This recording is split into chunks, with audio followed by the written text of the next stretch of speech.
Welcome back to my channel. Today, we're going to be talking about a Netflix release from much earlier this year, Animal Crackers. Before we begin, let me know in the comments if you are looking forward to this or what your thoughts were if you've seen it already, and make sure to give this a thumbs up if you like these reviews. It helps me out immensely if you do that. Also, if you're new here and you like movies, please consider hitting that subscribe button so you can stay up to date with reviews of new releases and some classics. But now, let's jump right into it. This focuses on Owen, voiced by John Krasinski, the nephew of a circus owner who tragically dies, causing the circus to be taken over by his brother Horatio, voiced by Ian McKellen. When Owen is given a box of magical animal crackers that will actually turn him into an animal, Owen uses his newfound powers to his advantage so he can stop Horatio and save the circus. This is quite an interesting film. This was actually made back in 2015, had an international release in 2017, and it didn't get a release in the US until over the summer 3 years later. So it's been quite a journey. And it has some voice cast, which was how this film caught my attention. You have Krasinski, McKellen, Emily Blunt, Danny DeVito, Sylvester Stallone, Raven-Symoné, Patrick Warburton, Gilbert Gottfried, Wallace Shawn, and Harvey Fierstein.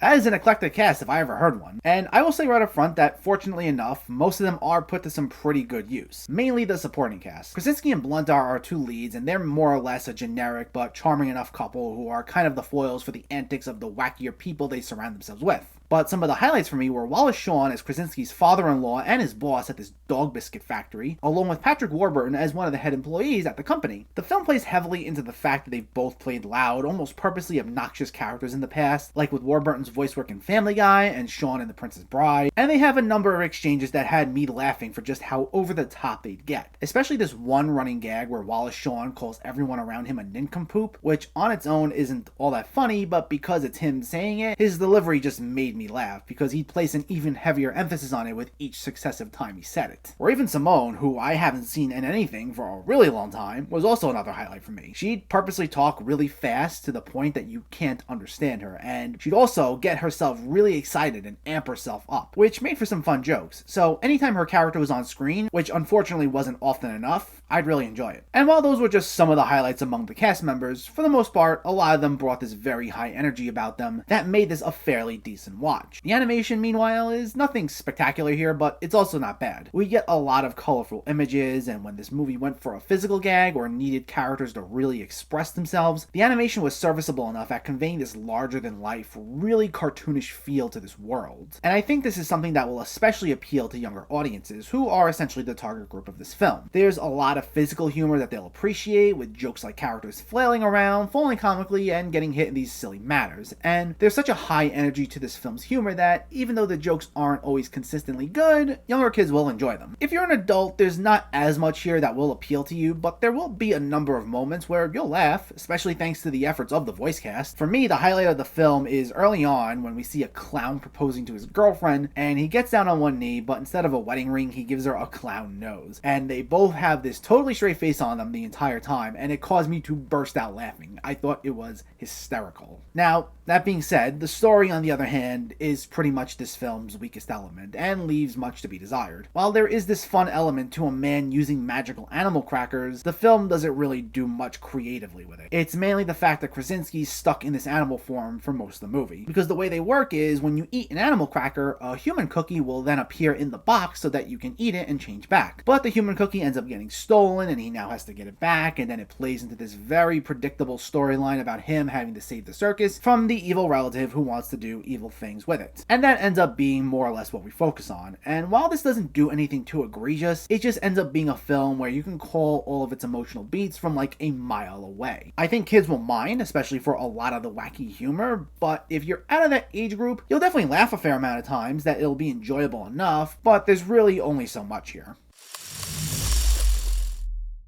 This was okay. Not bad, but nothing special. It's definitely a film that's geared more towards younger audiences, with a heavy emphasis on physical humor, and it has a very predictable story that you can call from a mile away. If you're out of that age group, this won't be a consistently entertaining film for you, and won't be a new animated classic. But some impressive voice work from a talented cast will give you some good laughs, and you may have a fairly enjoyable time with this. It's nothing I see myself revisiting anytime soon, but it was a decent watch. Animal Crackers gets a 6 out of 10. So let me know, did you see Animal Crackers, or are you planning to see it, and what were your thoughts? Did you like the jokes? Did you enjoy the voice cast? And what's a good movie on Netflix that you've seen lately? Let me know in the comments below. If you enjoyed this video, please like it and share it, and for more movie reviews and film discussion, please make sure to hit that subscribe button to stay updated. Thanks for watching, everyone, and I'll catch you next time.